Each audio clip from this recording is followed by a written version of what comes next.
ឧត្តមសេនីយ៍សំសុនទៅត្រួតពិនិត្យជីវភាពរស់នៅរបស់អតីតយុទ្ធជនសោធននិវត្តន៍មានចម្រុះស្នាក់នៅតូចចង្អៀតដើម្បីដំណើរការសាងសង់ផ្ទះថ្មីអំណោយដ៏ថ្លៃថ្លា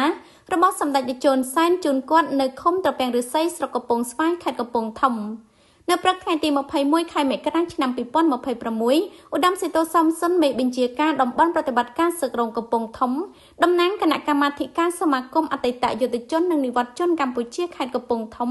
បានដឹកនាំសហការីរួមជាមួយអាជ្ញាធរដែនដីទៅពិនិត្យស្ថានភាពនិងជីវភាពរស់នៅរបស់អតីតយុទ្ធជនសោធននិវត្តន៍ដែលមានចម្រុះស្នាក់នៅមិនសមរម្យនិងតូចចង្អៀតមានសមាជិកច្រើនអ្នកក្នុងគ្រួសារនិងមានជីវភាពលំបាកខ្វះខាតដែលកំពុងរស់នៅភូមិប្រាសាទគុំត្រពាំងឫស្សីស្រុកកំពង់ស្វាយខេត្តកំពង់ធំ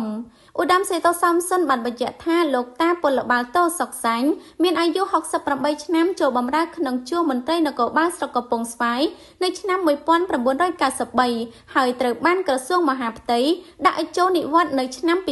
2016លោកតាសុកសាញ់មានភរិយាឈ្មោះរ៉ៃរឹមអាយុ65ឆ្នាំមានកូននិងចៅនៅក្នុងបន្ទប់ចំនួន8នាក់កំពុងរស់នៅក្នុងជំរកតូចចង្អៀតដំបូលនិងជញ្ជាំងប្រក់ស័ង្កសីដោយបានសុំខ្ចីដីដែលរស់នៅរបស់គេដើម្បីប្រកបមុខរបរដាំបន្លែបង្ការលក់ដូរដោះស្រាយជីវភាពប្រចាំថ្ងៃគួបផ្សំនឹងប្រាក់បៀវត្សដែលរាជរដ្ឋាភិបាលបានផ្ដល់ជូនប្រចាំខែក្នុងមួយខែ85,000រៀលដោយឃើញពីការលំបាកនេះសម្ដេចតេជោសែនប្រធានសមាគមអតីតយុទ្ធជននិងនិវត្តជនកម្ពុជានិងសម្ដេចគតិប្រិទ្ធបណ្ឌិតតាមរយៈឯកឧត្តមទេសរដ្ឋមន្ត្រីនាយឧត្តមស្នេហ៍គុណគីមបានសម្រេចឲ្យគណៈកម្មាធិការសមាគមអតីតយុទ្ធជននិងនិវត្តជនកម្ពុជាខេត្តកំពង់ធំដំណើរការសាងសង់ផ្ទះថ្មីជូនគាត់ជាបន្ទាន់ដើម្បីឲ្យក្រុមគ្រួសារគាត់មានចម្រុះស្នាក់នៅថ្មីបានស្នាក់នៅសមរម្យឧត្តមសេនីយ៍សំសុនបានបញ្ជាក់បន្ថែមទៀតថានៅថ្ងៃទី21ខែមករាឆ្នាំ